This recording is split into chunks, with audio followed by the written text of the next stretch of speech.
Alright, so on this video here, I'm going to show you one of the most powerful loops there are. It's called the for each loop. And this for each loop, this loop works only with arrays. The job of this loop is actually to go through an array and go through every value on the array and process that value.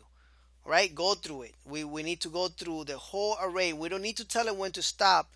It will already know when to stop, and it will stop when the array finishes. At the end of the array, the loop will say, you know what, I'm done with all the information and I'm going to stop. All right. The last loop, while we needed to tell it exactly when to stop, and the for loop we needed to tell it. This one we don't need to do that, but this one only works with arrays. So let's go ahead and let me show you how that works. Let's open our code editor. All right. And I got this file here open, but I want to do a open on the blank.php. All right. And I'm going to call this for each. This is the for each loop. There we go. All right. So the way we write a for each loop is very simple, very similar to the other ones. All right, let's write a PHP tags. We're going to use the keyword for each, parentheses, curly brackets. All right. Now this is where everything changes. For each numbers, as we use the keyword, another keyword right in between as number. All right. So now remember, this works with arrays. So this will be the array, and this as will turn, once the loop is inside the array, we turn each value of the array, it will assign it a variable called number. So let's create a variable right here. And remember, everything inside this curly brackets will get executed. So if you're not understanding, don't worry, we will practice this in the application. So we have numbers here, and let's create an array with some values inside. Let's just create numbers. Oh, there we go. 45 again. I'm just typing crazy and it's typing 345 3 times. Can you believe that? And I just putting my fingers on the keyboard randomly.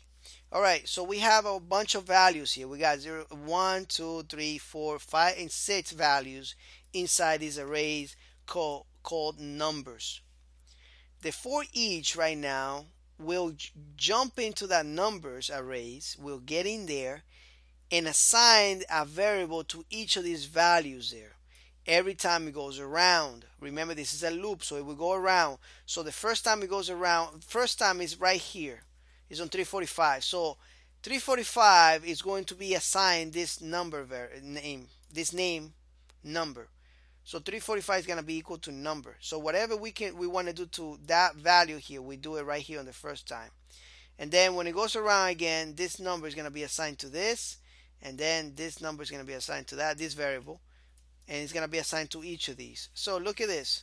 So for example, if I wanted to echo out number,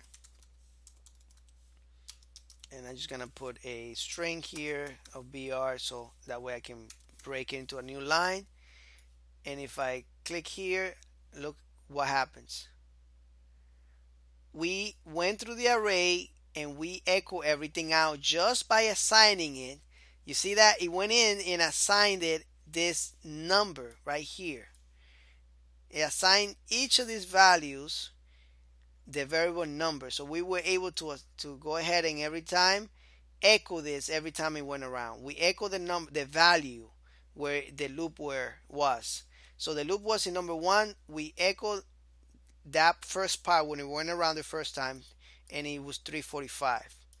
Then when it went around again, it assigned the variable to the second value, and we printed out 397. It kept printing everything out until it got to the end. So it found out what the end was.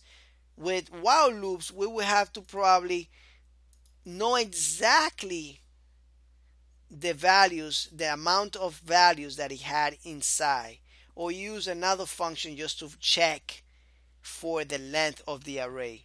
For each already knows the length of the array and saves us a whole bunch of lines of code. Actually, not a lot of lines of code, but it does save us some extra steps that we would take to make this happen. So the for each is very useful when we want to go through an array and check on the values and print everything out or do whatever we want with those values. It would do it automatically for us. All right. So the for each is really powerful, and you will find uses for it in the future when you get a little bit more advanced to in PHP. Right. But on this one, I show you how to define a for each loop, and I show you how to use one. Anyway, thank you so much for watching this lecture here. Hopefully you learned some valuable information, and I'll see you on the next one. Take care.